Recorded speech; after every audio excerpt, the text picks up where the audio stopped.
It began with a whisper, an echo that came not from the room, but from the mirror. A sound so faint, yet so deliberate, that it froze the night inside Haveli. The wind outside had stopped, and the old wooden walls groaned like they were holding secrets they could no longer bear. The single oil lamp flickered, and beneath its trembling light, Aisha stood staring at her own reflection. Only. Her reflection didn't move. For a long moment, she couldn't breathe. The image in the mirror stood perfectly still, eyes locked on hers, unblinking. Then, as the lamp crackled, the reflection tilted its head, just slightly, and smiled. Haveli was said to be cursed. Locals believed it was abandoned after the old Zamandar's family disappeared overnight, leaving behind nothing but hundreds of mirrors lining the walls. Every room, every hallway, every staircase. Mirrors, as if the Haveli itself wanted to remember every soul that entered. But Aisha didn't believe in curses.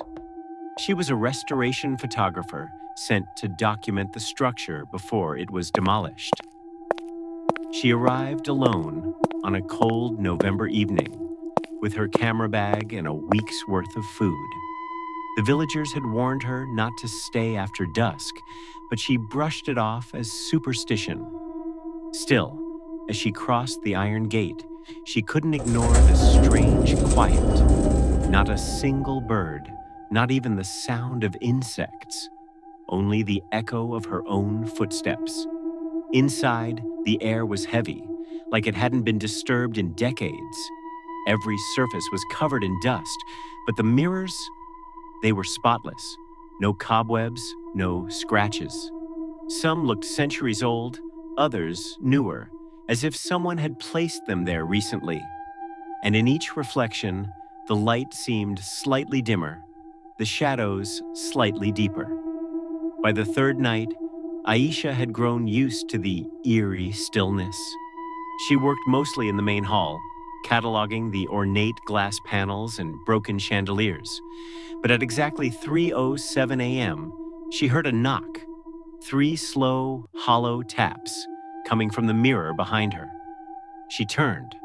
Nothing moved. Her own reflection looked normal, but when she leaned closer, the air around the mirror felt colder, almost damp. She touched the surface and her fingertips disappeared into it, like dipping into water. She gasped and stumbled back, staring at the rippling glass. For a second, she thought she saw someone standing behind her reflection. A tall figure, half in shadow, half light. By morning, the mirror looked normal again. Aisha convinced herself it had been exhaustion, a trick of light. But the air had changed. The Haveli no longer felt empty. Every time she walked past a mirror, she could feel eyes following her, just out of view. And at night, when she tried to sleep, the faint echo of footsteps paced outside her door. Slow, patient, as if waiting. On the 5th day, she discovered a strange pattern. Every mirror in the Haveli was slightly angled, not by chance, but intentionally, facing toward the same corridor on the upper floor. It was a long, narrow hallway that ended in a tall, blackened mirror, its frame carved with symbols she couldn't recognize. Unlike the others, this one reflected nothing. No light, no image, just an endless, ink-black void. Something about it felt wrong. She tried to photograph it, but every picture came out blurred. When she looked through the camera lens, she thought she saw movement inside the glass. Tiny, shifting shapes that vanished the moment she blinked. That night, she heard the whisper again. This time it came from the dark mirror. It was soft at first, like wind passing through broken glass. But then it formed words, her name, over and over. Aisha. She wanted to run, but her feet wouldn't move. The whisper grew louder, echoing inside her skull. And then the surface of the black mirror began to ripple again, like deep water under moonlight. Her reflection appeared slowly, but it wasn't her. The eyes were hollow, the skin pale and bruised, as if drained of life. The reflection raised its hand and pressed its palm against the glass. Without realizing, Aisha mirrored the gesture. The moment their hands aligned, a freezing pulse ran through her body. The glass softened. Her hand sank through it, then her arm. She tried to pull back, but something from the other side grabbed her wrist. Cold, bony fingers that tightened until her skin turned white. The whisper turned into a scream, echoing through every mirror in the Haveli. One by one, the mirrors around her began to shimmer, showing distorted reflections of countless people, faces frozen in silent terror, trapped inside their glass prisons. In a final surge of strength, Aisha pulled herself free and stumbled back. The black mirror cracked, splintering like ice. The voices stopped. Silence returned.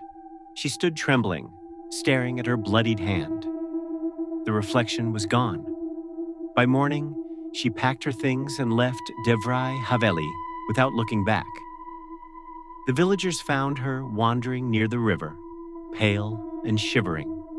She never spoke of what happened inside, but when asked, she simply said, "The mirrors remember." Weeks later, when workers arrived to demolish the Haveli, they found it empty, untouched, except for one thing. In the main hall, where the large black mirror once stood, there was now an ordinary wall.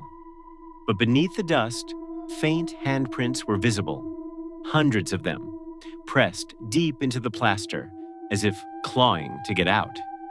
And in one corner, a small fragment of mirror remained. When the sunlight touched it, it didn't show the reflection of the room.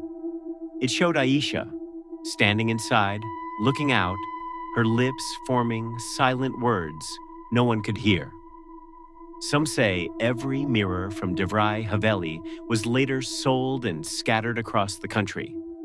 No one knows how many exist today, but there are rumors of people who stare too long into their mirrors and see someone standing behind them. Someone who looks exactly like them. And sometimes, if you listen closely, you might hear it too. That soft, whispering voice calling your name.